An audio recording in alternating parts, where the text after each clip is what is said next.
Fluoride. Dentists say that drinking it can protect your teeth against cavities. Cities and towns all across the world actually dump it into the water supply, hoping to indiscriminately medicate the population through their tap water faucets. The official story on fluoride sounds wonderful.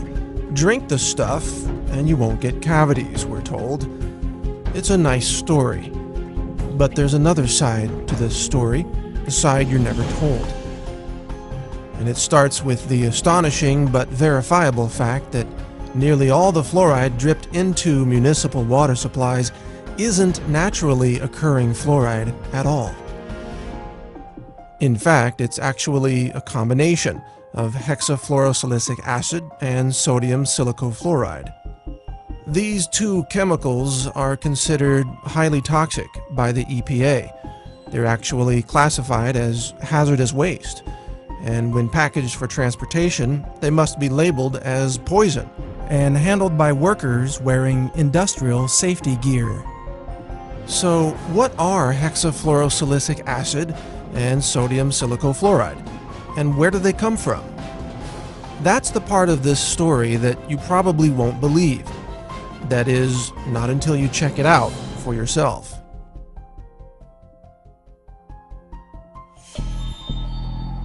Because the more you look into the mythology of fluoride, the more bizarre this story becomes. And this bizarre story begins at phosphate mining companies.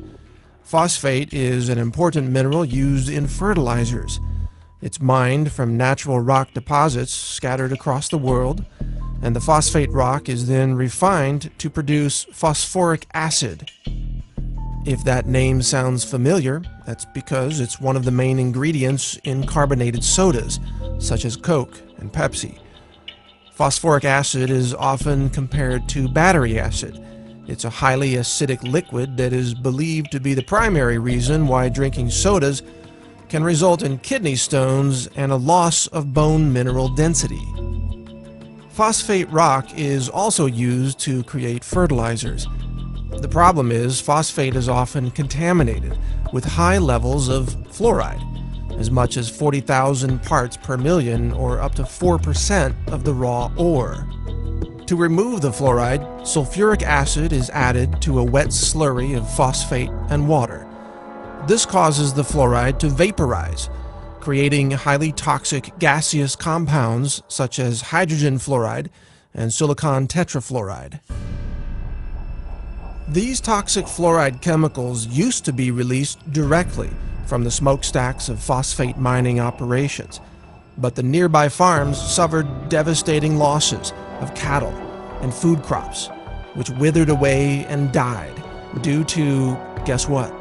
Fluoride poisoning.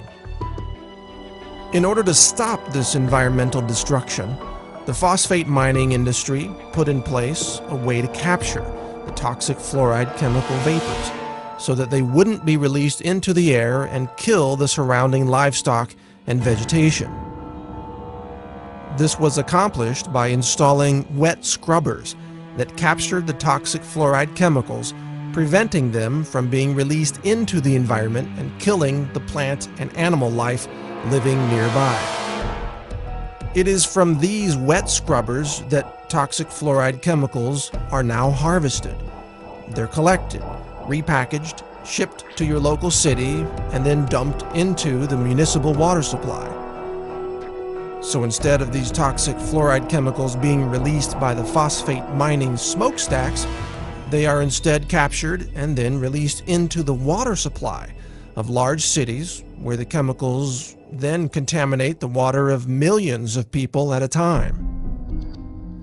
This is called water fluoridation.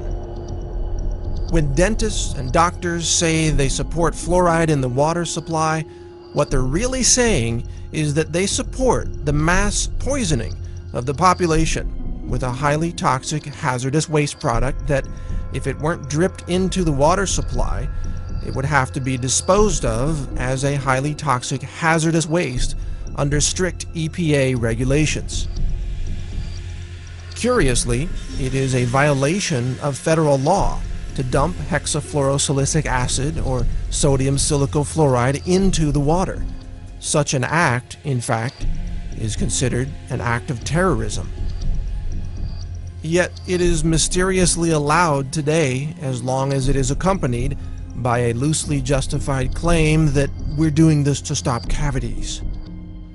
But setting aside for the moment the inconvenient truth that water fluoridation involves the illegal act of dumping hazardous waste into the water supply, there's another important question in all this. Do these toxic fluoride chemicals actually prevent cavities? Roughly 99% of the municipal water pumped through any given city never ends up in the mouths of the people. Most water is used for showering, washing dishes, washing clothes, watering yards, and filling pools.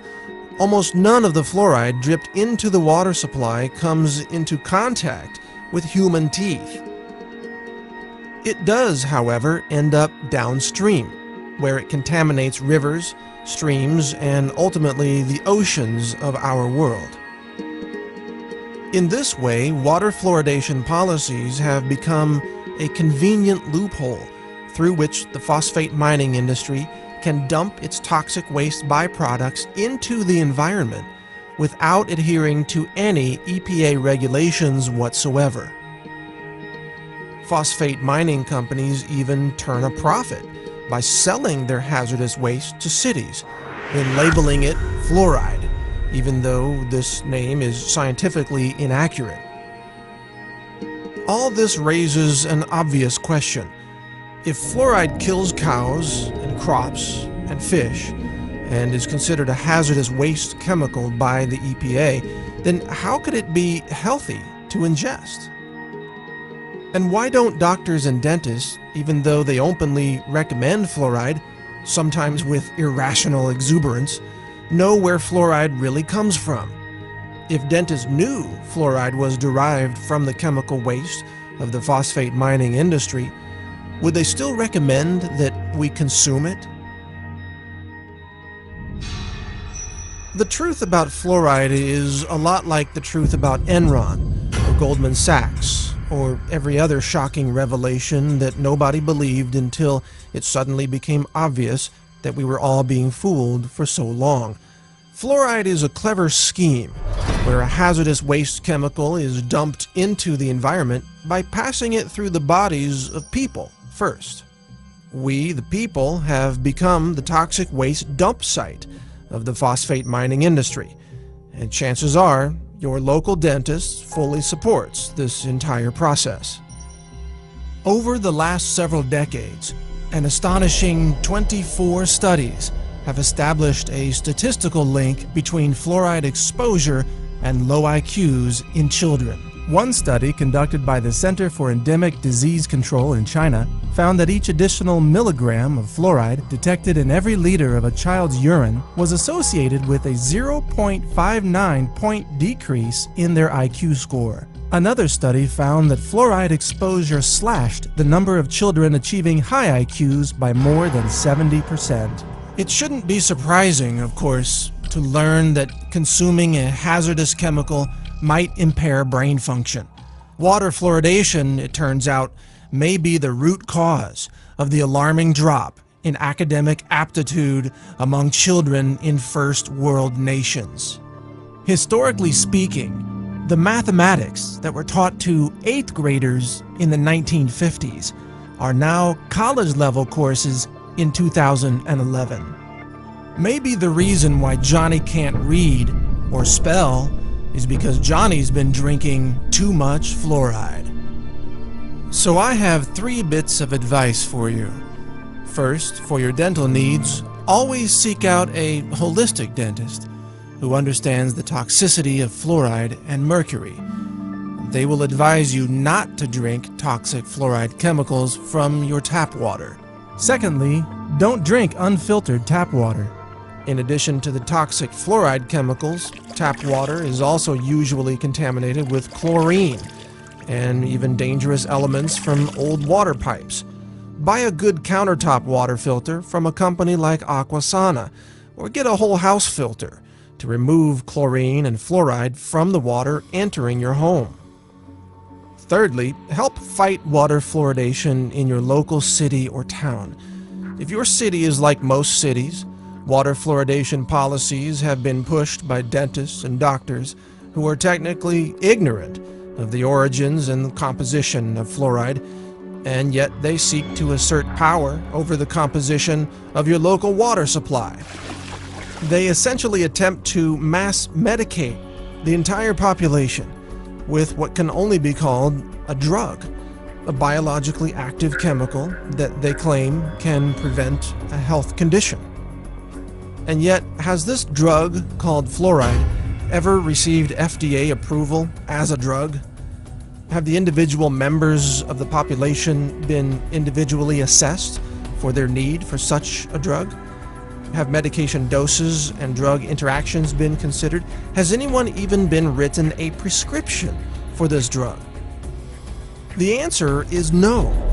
Fluoride is an unapproved drug being used in a highly illegal mass medication scheme that provides an excuse for the real agenda of disposing of a highly toxic, hazardous waste chemical.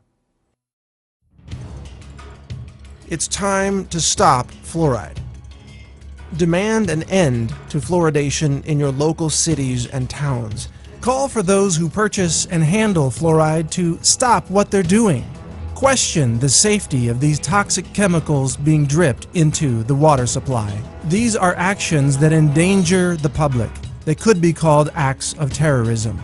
And publicly shame the doctors and dentists who have taken part in this mass chemical poisoning, causing untold harm to populations all over the world. Help us stop the fluoride poisoning of our world. Learn more at naturalnews.com. Join the Facebook group No Fluoride. See more videos about fluoride at naturalnews.tv.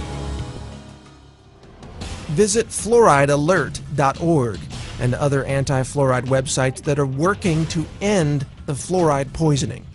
Together, with your help, we can end the era of fluoride in our world and protect our children from this industrial poison. Thank you for listening. This is Mike Adams, the Health Ranger, reporting for naturalnews.com and a nonprofit consumer wellness center.